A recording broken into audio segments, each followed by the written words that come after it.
Welcome back to Wager Wars, where Rob and I give you our best NFL picks in a head-to-head competition each week. I currently have a $432 lead on this season, but I did go 1-3 last week. Man, did that 49ers missed field goal at the end of the game really hurt. I really don't want to talk about what happened last week.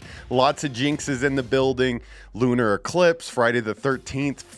And here are my Week 7 picks. We're going to go with the Jacksonville Jaguars on the first quarter money line at plus 115. This comes in at Bet365, so a $100 bet here will pay $215.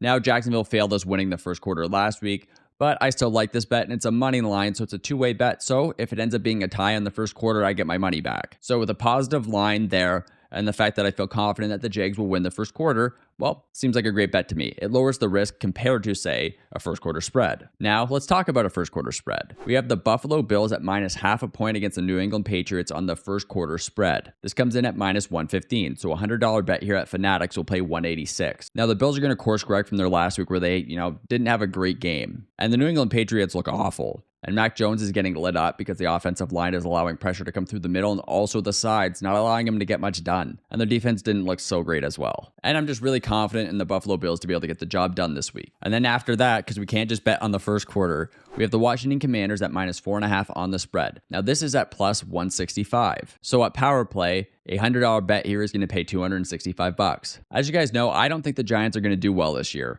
I've bet against them several times, and I actually have futures leaning against them, probably only being able to win 1 to 2 more games. But with that being said, I think Washington slowly pieced some good things together, so they have a perfect opportunity to beat up on a New York Giants team that is just incredibly destroyed in terms of their offensive line and other key positions with injuries. Now, Barkley being back is great, but I don't think they can just rely on him. And I think Tyrod Taylor, if he starts or whether it's Mac Jones, it does not matter. And this week, I have the opportunity to win $663. My first pick for Wager Wars this week is going to be a Rob special. The Arizona Cardinals first quarter spread.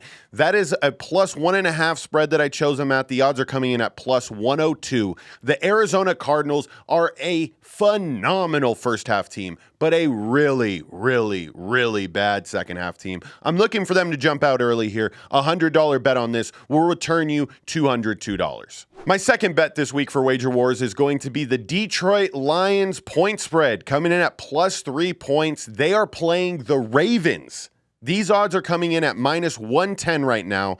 A $100 bet will return you $190. Now, I know I've been hyping up Lamar Jackson and the Ravens. This has been a very, very Ravens-heavy betting show, but I like the Lions. And not only do I like the Lions, but I love the Lions as underdogs this week.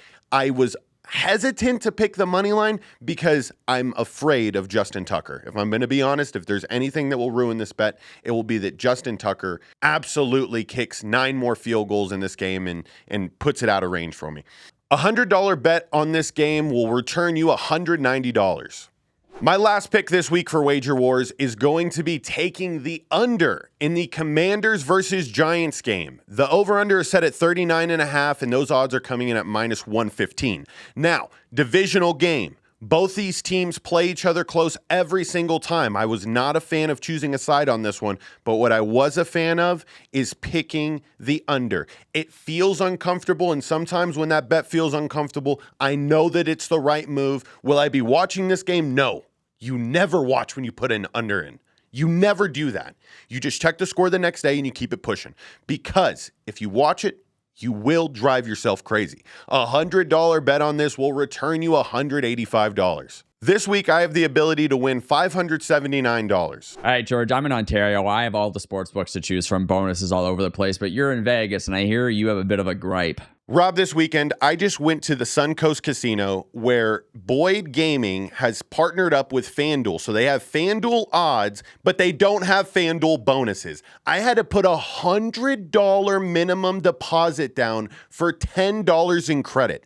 In this economy, $10 is the equivalent to, let's say, a Chick-fil-A meal, all right? It's the equivalent to getting 3 hamburgers from McDonald's. It's bullshit. You get $5 down on DraftKings and you get 200 bonus credits.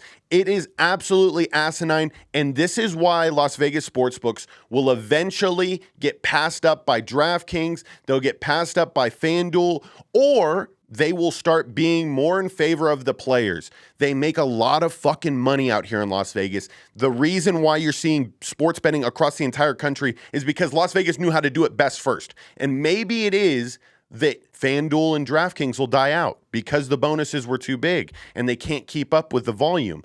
I think the other way around, sports betting is becoming more popular, and if you don't give people free shit, people will leave your asses. I'm thinking about leaving Las Vegas, Rob. That's it. No, do I? All right, guys, thanks for tuning into this week of Wager Wars. Make sure to subscribe to get all of our best bets every single week.